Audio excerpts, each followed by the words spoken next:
Ganesh high school, Ganesh public school Meharpur का director Ravi sir. Geography का 3 question को आपको समझाने का प्रयास करते हैं। आप अपने कॉपी कलम को खोल करके नोट करने का प्रयास करेंगे। पहला क्वेश्चन कहता है भूमि ह्रास रोकने के कौन कौन से उपाय हैं। पहला क्वेश्चन है भूमि ह्रास रोकने के कौन कौन से उपाय हैं।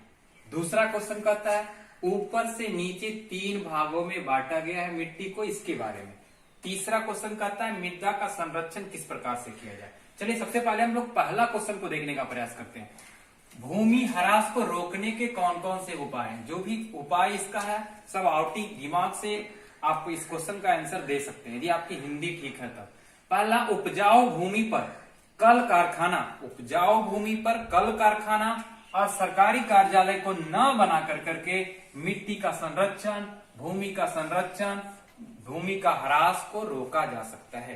पहला पॉइंट कहता है कि वो जो उपजाऊ भूमि है ना, उस पे कल कारखाना को और सरकारी कार्यालय को नहीं लगा कर करके हम मिट्टी के ह्रास को रोक सकते हैं, मिट्टी की गुणवत्ता में कमी ला सकते हैं। दूसरा क्वेश्चन कहता है, दूसरा पॉइंट कहता है कि पहाड़ी भागों में सीढ़ीनुमा खेती बना करके, पहाड़ी भागों में सीढ़ीनुमा खेती बना कर करके भी हम मिट्टी की गुणवत्ता को, मिट्टी के ह्रास को रोक सकते हैं।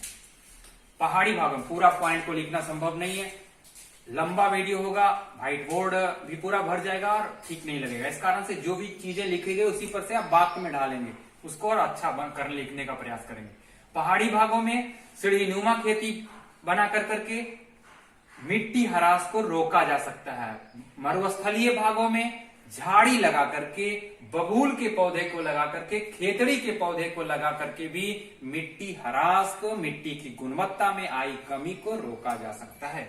मरुस्थलीय वाले भागों में क्या क्या चीज करके आप भी बोलने का प्रयास करें। झाड़ी, बबूल और खेतड़ी नामक पौधे को लगा करके यह मिट्टी के ह्रास को, भूमि के ह्रास को रोका जा सकता है।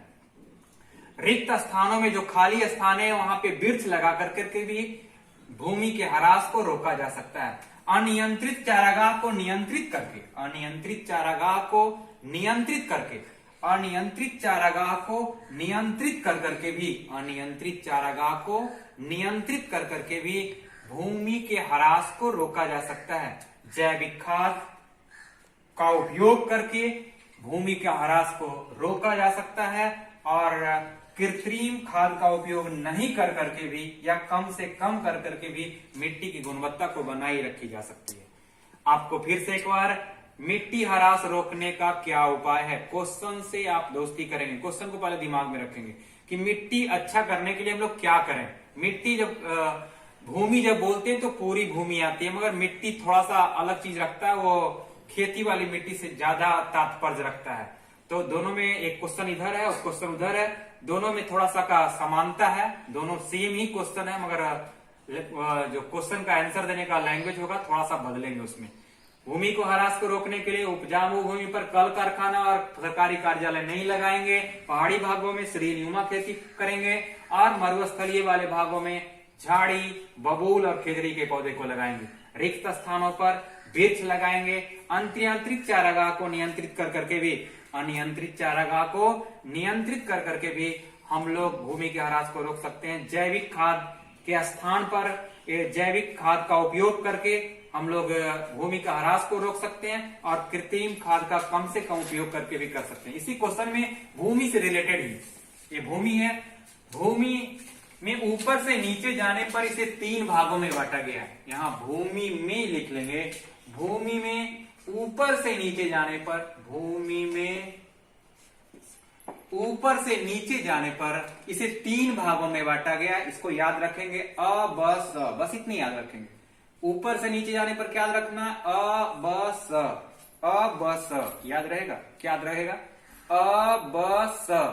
अ का मतलब ऊपरी परत, ब का मतलब मध्यवर्ती परत और स का मतलब सबसे नीचे का परत या अधतः स्तर कह सकते हैं इसको। आराम से याद कर लेंगे। ऊपर से नीचे जाने पर कितने भागों में बांटा गया, 3 भागों में बांटा गया, 3 परतों में बांटा गया है और इसको कहते हैं अ ब स। अ का मतलब सबसे ऊपर का परत, ब का मतलब ये मध्यवर्ती परत, और स का मतलब सबसे नीचे, स का मतलब सबसे नीचे, अधतः परत। चलिए, और अगला तीसरा अंतिम क्वेश्चन की ओर चलते हैं, क्योंकि पहला क्वेश्चन और एक क्वेश्चन सेम है, मगर वहां भूमि ह्रास कह रहा था, या मिट्टी का संरक्षण किस प्रकार से किया जाए, मिट्टी का संरक्षण किस प्रकार से करेंगे, मिट्टी का बचाव किस प्रकार से करेंगे। यदि जो हमारे खेत वाली मिट्टी, इसका बचाव कैसे करेंगे, तो खेतों में फसल चक्र या आवर्ती फसल को लगा करके, आवर्ती फसल को लगा करके, आवर्ती फसल को लगा करके ना हम लोग मिट्टी का संरक्षण कर सकते हैं, मिट्टी का बचाव कर सकते हैं। मिट्टी का बचाव का पहला तरीका कि फसल चक्र को अपनाया जाए, आवर्ती फसल को अपनाया जाए। एक ही फसल को लगातार एक ही फसल को लगाने से उसके पोषक तत्वों में कमी आ जाती है, इसलिए और जब बदल बदल करके हम लोग फसल लगाते हैं तो उसका पोषक तत्वों की पुनः पूर्ति हो जाती है, और इसे ही हम लोग कहते हैं फसल चक्र या आवर्ती फसल। क्वेश्चन में एक अपने आप में एक क्वेश्चन है, फसल चक्र क्या है ना। तो खेतों में लगातार एक ही फसल का लगाने से उसके पोषक तत्वों की कमी आ जाती है, परंतु जब बदल बदल करके फसल को लगाते हैं तो उसके पोषक तत्वों की अपने आप पूर्ति हो जाती है, उसे हम लोग कहते हैं फसल चक्र या आवर्ती फसल। जैसे आप लोग देखते होंगे कि दलहन वाले पौधों में कोई किसान खाद नहीं देता है, क्योंकि उसकी जड़ों में राइजोबियम पाया जाता है, जो कि वायुमंडल से नाइट्रेट को लेकर के नाइट्रोजन में बदल देता है, और जिसके कारण से उसमें खाद देने की आवश्यकता नहीं होती है, और जिसके कारण से उसके पोषक तत्वों की पुनः पूर्ति हो जाती है। तो इसको फसल चक्र को अपना करके भी मृदा का संरक्षण किया जा सकता है। भूमि को परती छोड़ करके, भूमि को परती छोड़ करके भी पोषक तत्वों की पुनः पूर्ति की जाती है।